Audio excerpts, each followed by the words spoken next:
அலா ரப்பிஹிம் யதவக்கலூன், அவங்க அல்லாஹ் மீது தான் நம்பிக்கை வைப்பாங்கன்னு சொல்லி. அல்லாஹ் மீது நம்பிக்கைனா என்ன? நம்ம எல்லாருமே அல்லாஹ் மீது தானே நம்பிக்கை வச்சிருக்கிறோம். இன்னைக்கு இன்னொரு வசனத்திலே வந்துச்சு, அல்லாஹ் மீதே மோமின்கள் நம்பிக்கை வைக்கட்டும். அல்லாஹ் மீது நம்பிக்கை வைக்கிறதுனா என்ன? உலகத்தில் நடக்கிற எந்த விஷயத்தையும் உலகத்தோடு சம்பந்தப்படுத்தவே கூடாது. அல்லாஹ் தான் லன் யுஸீபனா இல்லா மா கதபல்லாஹு லனா, எங்களுக்கு நடக்கிற எல்லாமே அல்லாஹ் விதிச்சது நடக்குது, அவன் விதித்தது தானே தவிர காலத்தை குறை சொல்லக்கூடாது, காலத்தை போய் கெட்ட காலம்னு சொல்லக்கூடாது. இது என்ன காலம், முசீபத்து பிடிச்ச காலம், காலத்தை சொல்லக்கூடாது. அல்லது ஒரு வீட்டை திட்டுறது, ஒரு வாகனத்தை திட்டுறது, ஒரு கடையை திட்டுறது, இதில் எல்லாம் இருக்குதா பிரச்சனைங்கிறது வேறு விஷயம். ஒரு நல்ல முஸ்லீம் தனக்கு வரக்கூடிய எந்த சோதனையையும் காலத்தோடு இடத்தோடு வீட்டோடு எதோடு சம்மந்தப்படுத்த மாட்டான். அல்லாஹ் நாடிட்டான், அல்லாஹ் எனக்கு விதிச்சிட்டான், அந்த விதியை நான் பொருந்தி கொள்றேன், இதுதான் தவக்குல் அப்படிங்கிறது.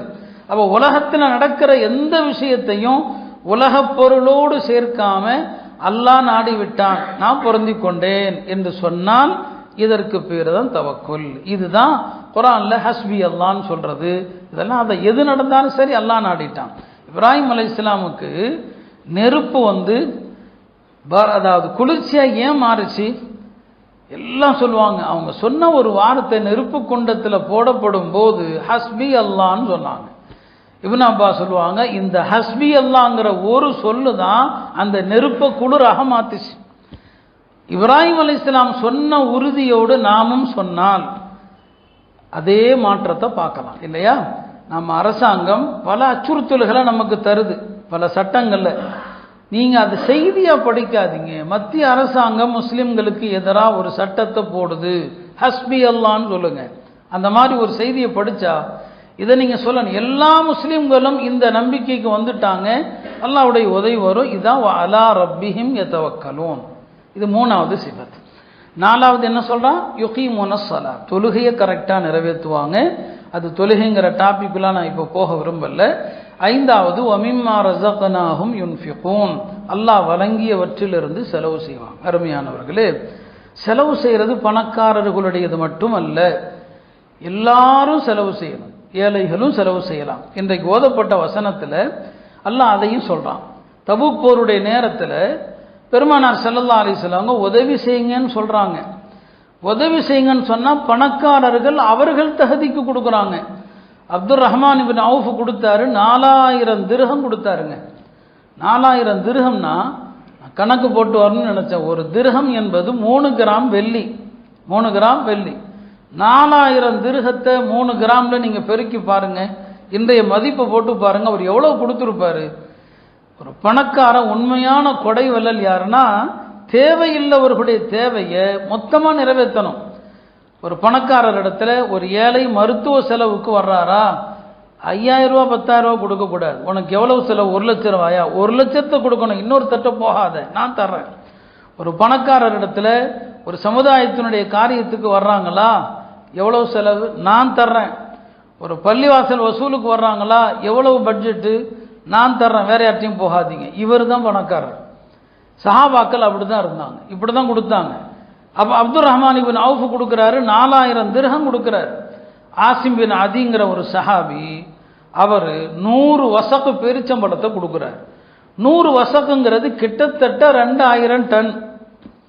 கிட்டத்தட்ட என்னங்க 2000 டன். அப்ப யோசிச்சு பாருங்க, 100 வசக்கு பேரிச்சம்பழத்தை கொடுக்கிறார். மதிப்புல, பண மதிப்புல இன்னைக்கு எவ்வளவு வரும் கணக்கு போட்டு பாருங்க. அப்ப இதுதான் இருக்கிறவங்க அள்ளி கொடுக்கணுமே தவிர, இன்னைக்கு அந்த உள்ளம் படைத்த பணக்காரர்கள் இருக்கிறாங்க, ரொம்ப அரிதா போயிட்டான், ரொம்ப ரொம்ப அரிது. இது அல்ல பணக்காரருடைய அடையாளம். தன்னை நாடி வந்தால் அவருடைய தேவையை அள்ளி கொடுத்து நிறைவேற்றணும். வமிம்மா ரஸக்னாஹும், நாம் கொடுத்ததை செலவு பண்ணுவாங்க. ஏழை சஹாபாக்களும் செலவு பண்ணாங்க. ஒரு சஹாபி எல்லாரும் கொடுக்குறாங்களே அப்படின்னு அவருக்கு கவலை. ராத்திரி ஒருத்தட்ட போய், ஒரு பெரிய பணக்காரர்கிட்ட போய் கூலி வேலை செய்கிறார். கூலி வேலை செஞ்சா அவருக்கு 2 சா கூலியா கிடைக்கும். சான்னு சொன்னா மதீனாவுடைய மரக்கா. நம்முடைய கிலோகிராம் கணக்கில் பார்த்தீங்கன்னா 2 சாங்கிறது சுமார் ஒரு 6.5 கிலோ, 6.5 கிலோ தான் 2 சா. அவர் என்ன செய்யறார், 2 சா கூலியா கிடைச்சது. ராத்திரி பூரா வேலை செஞ்சு காலையில் 1 சா தனக்கு வச்சுக்கிட்டாரு, நபி ஸல்லல்லாஹு அலைஹி வஸல்லம் கிட்ட வந்து ஒரு சா யா ரசூலல்லாஹ் இந்தாங்க என் சார்பாக வச்சுக்கங்கன்னு சொல்லி பெருமானாரும் வாங்கிட்டாங்க. சில முனாஃபிக்குகள் கேலி பண்ணான், இவர் ஒரு சா கொடுத்து தான் அல்லாஹ்வுடைய மார்க்கம் வளரப்போகுதான்னு சொல்லி. அல்லாஹ் ஆயத்தை இறக்கி வச்சு நான் சொன்னா இல்லையா, அவன் பேசுனது பூரா அல்லாஹ் சொல்லிட்டான். அல்லதீன யல்மிசூன், சதகா செய்யக்கூடியவர்களை கிண்டல் செய்கிற முனாஃபிக்குகள், அல்லாஹ் அவர்களை கிண்டல் செய்கிறான். ஸஹிரல்லாஹு மின்ஹும், அப்ப என்னங்க, ஏழைகளும் செலவு செய்யலாம், அவரவருடைய தகுதிக்கு அவர்கள் செலவு செய்ய முடியும், யாருக்கு எவ்வளவு முடியுமோ அவ்வளவு செலவு செய்யறதா. இந்த 5 குணங்கள் அல்லாஹ்னு சொன்னா பயம் வரணும், குர்ஆன் ஓதப்பட்டா ஈமான் அதிகரிக்கணும், அல்லாஹ்வை சார்ந்து இருக்கணும், தொழுகையை கரெக்டாக நிறைவேற்றணும், நம்மிடம் இருப்பதை பிறருக்கு கொடுத்து உதவணும். இந்த 5 குணங்களை கொண்டவர்கள் உலாயிக ஹுமுல் முஃமினூன ஹக்கா, இவங்க தான் உண்மையான மோமின்கள். லஹும் தரஜாத், சொர்க்கத்தில் இவர்களுக்கு பல படித்தரங்கள் இருக்குது. சொர்க்கத்தில் ஒரே படித்தரம் அல்ல, நபி ஸல்லல்லாஹு அலைஹி வஸல்லம் சொன்னாங்க சொர்க்கத்தில் 100 படித்தரம் இருக்குதான். 2 படித்தரங்களுக்கு இடையில் உள்ள வேறுபாடு என்பது வானத்திற்கும் பூமிக்கும் இடையில் உள்ள வேறுபாடு. ஒரு சொர்க்கம் அதில் உள்ள எல்லாமே வெள்ளியா இருக்கும், ஒரு சொர்க்கம் அதில் உள்ள எல்லாமே தங்கமாகவே இருக்கும். நபி ஸல்லல்லாஹு அலைஹி வஸல்லம் சொன்னாங்க எல்லாமே தங்கமாக இருக்கும் இல்லையா. ஒரு சொர்க்கம் இருக்குது, அதில் உள்ள இருந்து பார்த்தா வெளியில உள்ளதெல்லாம் தெரியும், வெளியில உள்ளதை பார்த்தா உள்ள உள்ளதெல்லாம் தெரியும்.